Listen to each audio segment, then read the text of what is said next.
This is Lewis Hart for Boxing Social in association with Empire Fight Store and Forged Irish Stout. Delighted to be joined with the WBO Cruiserweight World Champion Chris Billam-Smith. Matuesz Masternak, the maiden defence of your WBO title.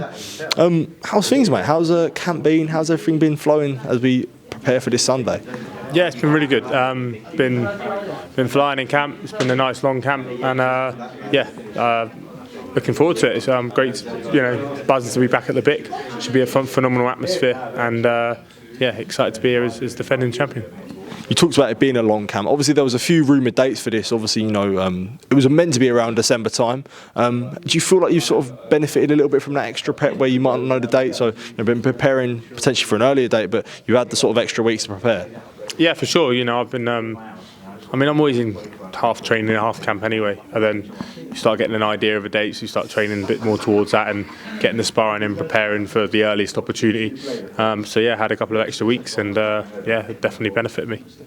With yourself being a champion now, how do you feel like that's approach to training? I sort of spoke to you about, I want to say a couple of months after being a champion where you didn't have a date, and sort of getting back into the swing of things now, preparing for sort of the maiden defence. As Adam Zine was sort of saying, you've been knocking people out in sparring, things like that. How has sort of preparations been different now you're a champion? The same. It's just you believe in the process a bit more. I'm in a gym where you train as a world champion from your debut.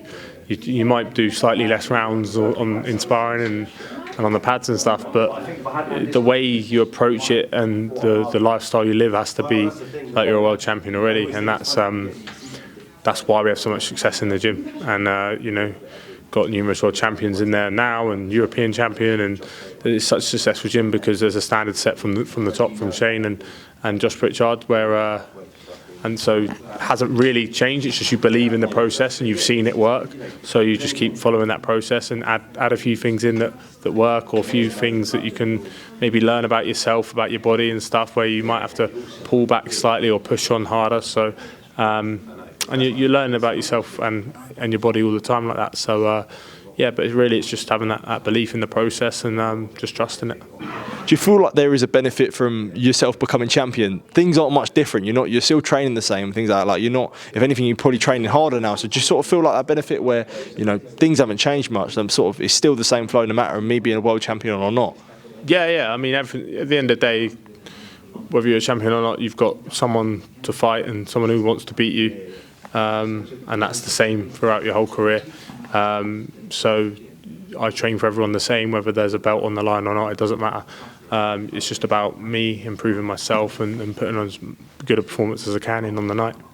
Is there an importance though for yourself to own being a champion, be like, I believe I'm the number one, having that confidence to own yourself, being the champion, and everyone's got to sort of dance to my tune?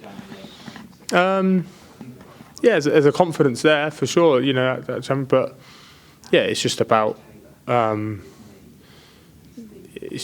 me, it's just about preparing the same for every fight and just making sure, yes, I'm the hometown fighter, yes, I'm defending champion, but that comes with a pressure, and a pressure I'm really lucky and grateful to have, and one which I'm very proud of as well. So it's just about preparing.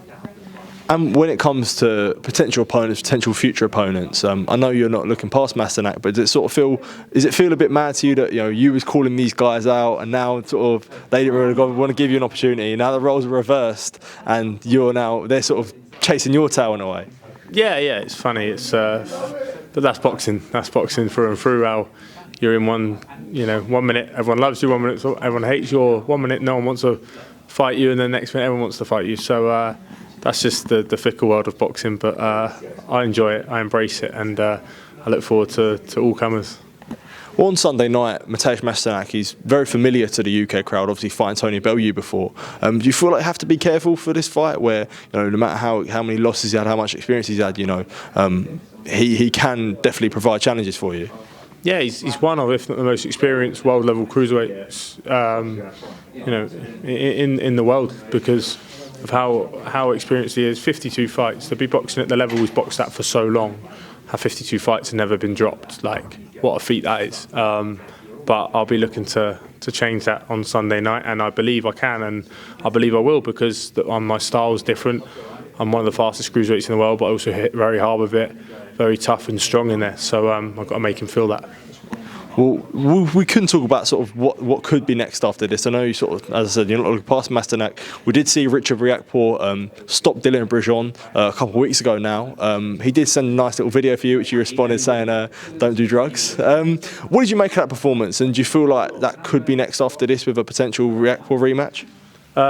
Yeah, I mean, I don't think you take much from the performance. Or was it 3 weeks' notice for Brejon, and a guy who, he stopped him, but I beat him 2 years ago. So it's not the same level, and he hasn't really been boxing at the same level. Obviously, he boxed Glowacki, but what was left of Glowacki, after Lawrence and COVID and whatnot. So, look, that's a fight which is going to happen at some point. I think it's inevitable. So whether it's next or in a couple of fights' time, then so be it. But I look forward to it nonetheless. I know you probably won't compare his career, but do you look at the point when Riakporhe beat you to now say now you're a world champion and he still didn't fight for a world title? Do you sort of feel like a bit of a crazy thing to see that you've actually sort of potentially, people could argue, done better than Riakporhe, even though he does have that win over you?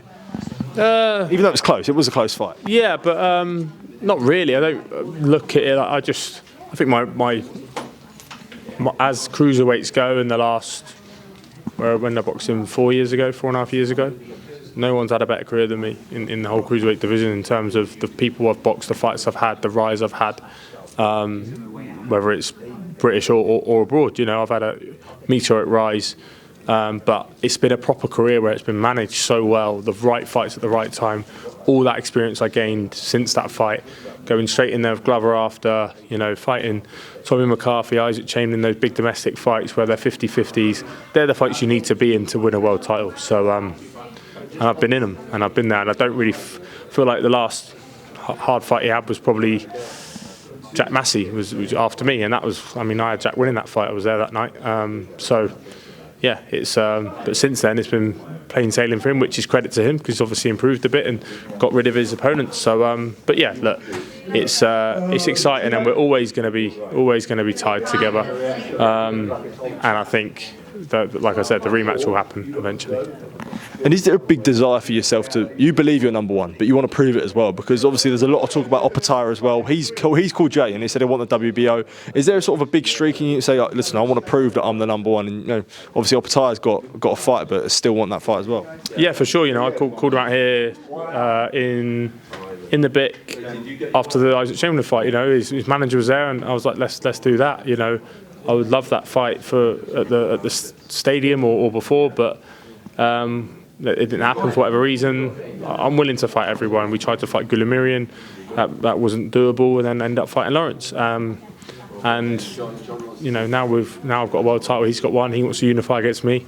I want to unify against him. So that's a huge fight, I think. And I think it's until I can prove it, you can't. I know I'm the best in the world, but until I prove it, no one else will know, and which is fine. I'm fine with that, but it's going to be exciting. And it's a great time to be a cruiserweight. It's very fortunate to be. Both of us are very fortunate to be in a division which is highly spoke about, highly talented division. Everyone's willing to fight each other. Doesn't get the accolades it should, because I think almost because everyone's willing to fight each other, and there's no delay in getting fights made. Like the heavyweights, like other divisions have been over the years, and we're all stand-up people that are just willing to properly fight, put it all on the line, and there's no trash talk. It should be the number one division, but it's not, because people like the circus that comes with boxing. So that's that. But like I said, we're lucky to have the division we're in. I'm very grateful for that, and to be a world champion in this division is an honour for me. And eventually we'll get to see who's number one. Just as we close this off, Matuesz Masternak never been dropped, never even been stopped. But what happens on Sunday night? Yeah, I believe I can drop him and stop him on Sunday night. I've been brilliant all camp. I think it'll be a career best performance by me. Chris, thank you for your time. Always appreciate it. All the best for Sunday night, mate. Thank you. Top man. Thank you, mate. Cheers.